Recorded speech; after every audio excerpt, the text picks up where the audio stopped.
నమస్తే, welcome to our channel. నేను సౌజన్య. YS Vijayamma ఇండియాలో కాకుండా అబ్రాడ్లో అమెరికాలోనూ ఉన్నారు. అక్కడే తన బర్త్డే సెలబ్రేషన్స్ కూడా చేసుకుంటున్నారు అని చెప్పేసి కొన్ని కథనాలు వస్తూ ఉన్నాయి. మరి ఈ అంశానికి సంబంధించి మనతో మాట్లాడడానికి, వారి విశ్లేషణని మనతో పంచుకోవడానికి ఈరోజు మనతో పాటు ఉన్నారు టీటీడీపీ స్పోక్స్ పర్సన్ సూర్యదేవర్లత గారు ఉన్నారు. వారితో మాట్లాడదాం. నమస్తే అండి. నమస్తే సౌజన్య. వైఎస్ విజయమ్మ ఇండియాలో ఉండకుండా అబ్రాడ్ వెళ్ళిపోయారు, అమెరికా వెళ్ళిపోయారు అని. కానీ ఆవిడ పుట్టినరోజు కూడా ఇప్పుడే ఉంది. సో పుట్టినరోజు వేడుకలు కొడుకు కూతురు లేకుండా, అంటే తన అనుకునేటువంటి వ్యక్తులు లేకుండా అక్కడ అమెరికాలో సెలబ్రేట్ చేసుకుంటున్నారు అని చెప్పి కూడా అంటున్నారు. దీని గురించి మీరు ఏమంటారు? ఖచ్చితంగా అయితే బాధ వేస్తుంది. ఎందుకంటే ఆవిడకి ఈ సంవత్సరం ఈ పుట్టినరోజు ఒక చేదు జ్ఞాపకంగానే ఉంటుంది. ఇక్కడ అంటే కడపలో జరుగుతున్న వారు ఎప్పటికప్పుడు న్యూస్లో అయితే తెలుస్తుంటాయి కదా, ఏం జరుగుతుంది ఏంటి అనేది.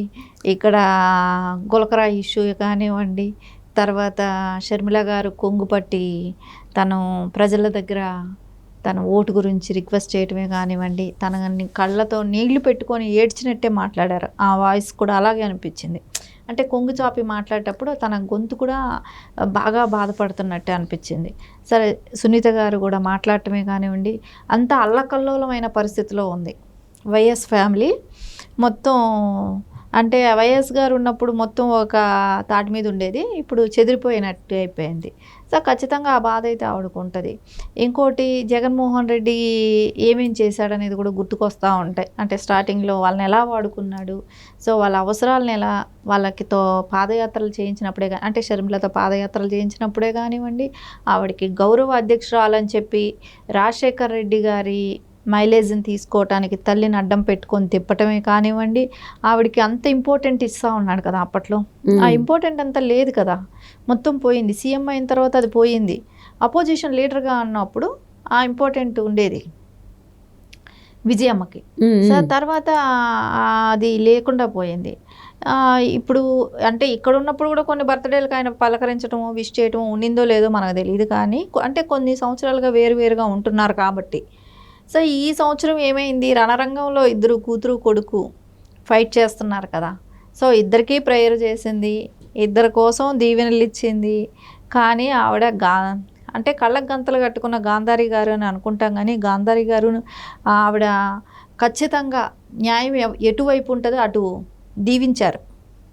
దుర్యోధుడిని అయినా కూడా ఆవిడ ఎప్పుడూ కూడా దుర్యోధనుడిని కూడా నా కొడుకని దీవించలేదు. ఆయన యుద్ధానికి వెళ్ళేటప్పుడు న్యాయం ఎటుంటే అటు నీకు విజయం వస్తుంది, న్యాయం ఉన్న పక్క విజయం వస్తుంది అని అన్నాడు. అంటే దుర్యోధనుడు అడుగుతాడు, నువ్వు న్యాయం ఎటు ఉందో అటు అంటాను, కానీ నాకు విజయం రావాలని దీవించాల్సిందంటే నేను అలా చేయను అని అంటది.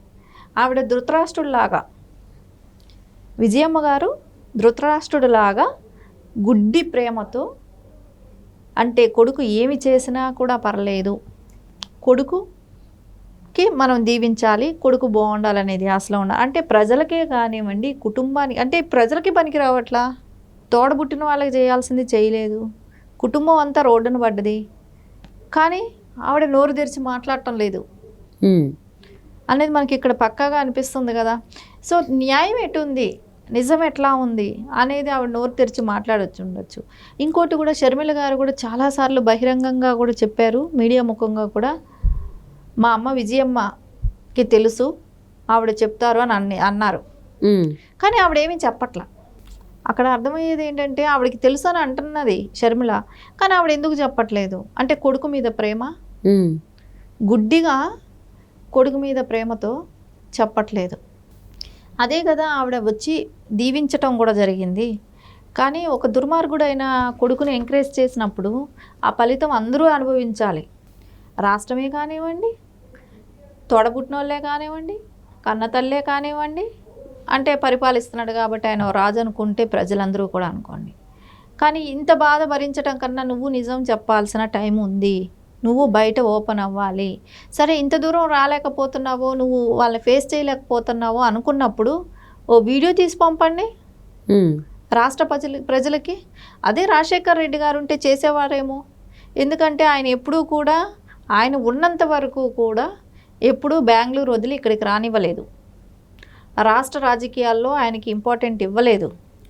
కానీ విజయమ్మ వచ్చిన తర్వాత, విజయమ్మ గారు రాజశేఖర్ రెడ్డి చనిపోయిన తర్వాత ఆయనకి ఆ ఇంపార్టెంట్ ఇచ్చారు. సరే, ఆయన రాజకీయంలోకి రావడానికి కూడా కారణం ఎవరు? విజయమ్మ గారే. రాజశేఖర్ రెడ్డి గారిని ఒప్పించి బలవంతంగా ఎంపీ సీట్ ఇప్పించి, ఆ రోజుల్లో ఇప్పించి ఆయన్ని ఎంపీని చేశారు. అంటే పక్కన పెట్టాల్సి వచ్చింది వివేకం గారిని అప్పుడు. సో అలాగా ప్రతిసారి కూడా ఆయన్ని వెనకేసుకొని రావటం అనేది జరుగుతుంది కదా. సో ఇప్పుడు ఈరోజు ఇన్ని అరాచకాలు, ఇన్ని దుర్మార్గాలు తన కళ్ళతో చూస్తుంది, తన కూతురు పడుతున్న బాధ చూస్తుంది, ఒక మరిది కూతురు పడుతున్న బాధ చూస్తుంది. ఆ మరిది కూతురు ఎప్పుడూ రోడ్డు మీదకో పొలిటికల్గానో ఎప్పుడూ రాలేదు కూడా. సో వాళ్ళ వృత్తి ఏంటో డాక్టర్గా ఉండటం, ఆవిడ తన వృత్తిలో తను బిజీగా ఉండటం అలాగా ఉండేది. ఇప్పుడు ఈరోజు ఇన్ని కళ్ళకల్లోలం జరుగుతుంది, కుటుంబంలోనే కానివ్వండి, రాష్ట్రమే కానివ్వండి, ఇన్ని జరుగుతుంది. కానీ ఎందుకు ఆవిడ నోరు తెరవరు? సో ఎటుపక్క ఒక పక్క లైన్ తీసుకోవాల్సిన టైం వచ్చింది.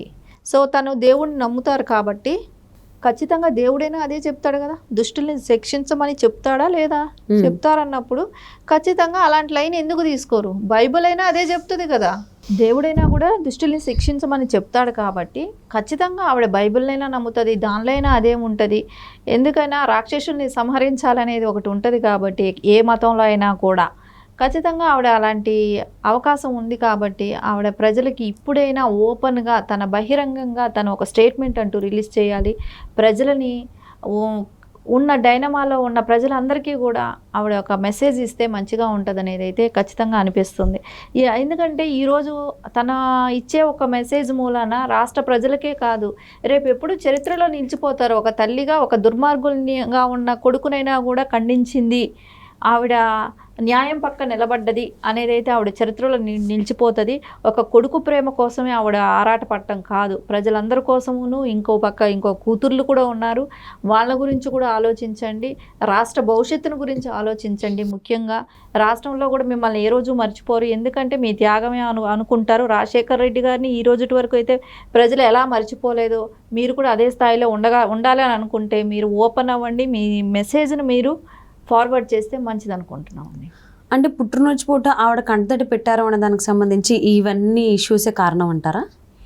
ఇవన్నీ గుర్తుకొస్తాయి. ఇవన్నీ ఇప్పుడు జరుగుతున్న ఇవి చూస్తుంటే ఇవన్నీ ఖచ్చితంగా అలాగే అనిపిస్తుంది కదా, మనకు ఖచ్చితంగా అలాంటి ఉద్దేశమే తెలుస్తుంది. ఆవిడ బాధపడటంలో ఉండే అర్థం కూడా అదే అనిపిస్తుంది. ఖచ్చితంగా ఆవిడ డైనమాలో ఉన్నారు, ఎటు తేల్చుకోలేని పరిస్థితిలో ఉన్నారు. ఖచ్చితంగా అది తేల్చుకుంటే బాగుంటుందేమో. ప్రజలందరికీ కూడా ఆవిడ ఒక మెసేజ్ పంపిస్తే ఆవిడకి లైఫ్లో ప్రజలు గుర్తుపెట్టుకుంటారు. ఆవిడని జీవితంలో ఇట్లాగా ఒక తల్లి ఒక కొడుకు దుర్మార్గాల్ని బయట పెట్టింది, ప్రజల పక్షాన్ని నిలబడింది.